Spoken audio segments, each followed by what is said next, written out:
In the city of Rome stands an ancient stadium, the largest amphitheater ever built.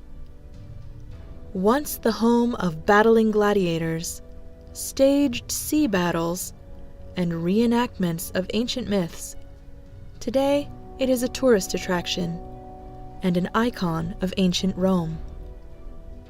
Although partially ruined, it has endured for nearly 2,000 years. Originally called the Flavian Amphitheater, it is now known around the world as the Colosseum. Construction began on the Colosseum in 72 AD under the direction of the Emperor Vespasian. Built by thousands of slaves and made of stone, bricks, and concrete, once complete, it could seat 50,000 people. It was 620 feet or 189 meters long, 512 feet or 156 meters wide, and 158 feet or 50 meters tall. That's as tall as a 12-story building.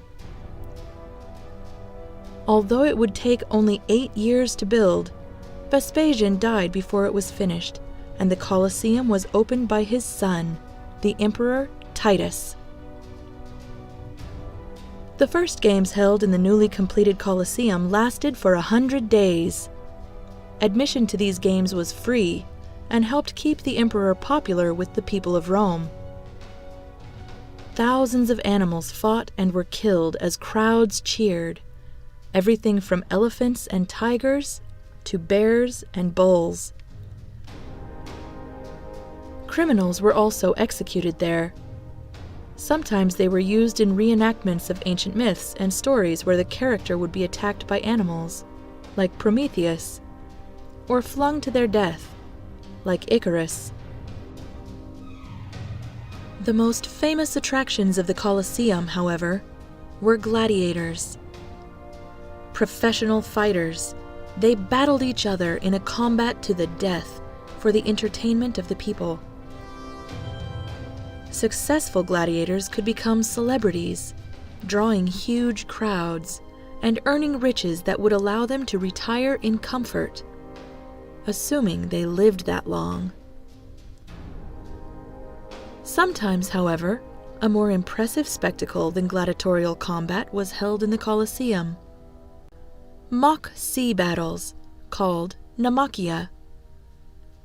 The Colosseum had been built on the site of an artificial lake, and underneath it ran channels that could divert water from a nearby aqueduct to flood the arena floor until the water was deep enough that real ships could sail on it. Once the sea battle was over, the Colosseum could be drained quickly to allow another event to take place on dry land. These sea battles were only held in the Colosseum for a short time. Soon, the area under the arena floor was remodeled, and a complicated structure called the hypogeum was built.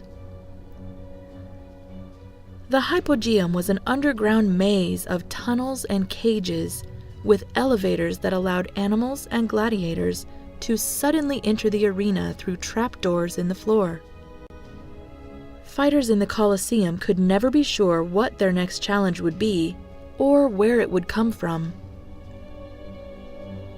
Fights and hunts were held in the Colosseum for hundreds of years. Over time, the amphitheater was damaged by fire and earthquakes, and by the 6th century, its use as an arena was largely over. In 1349, a major earthquake toppled part of the outer wall, and the fallen stone was taken away to use in other buildings. For centuries, the Colosseum crumbled gradually into ruin. Restoration of the Colosseum began in the 1800s and continues to this day.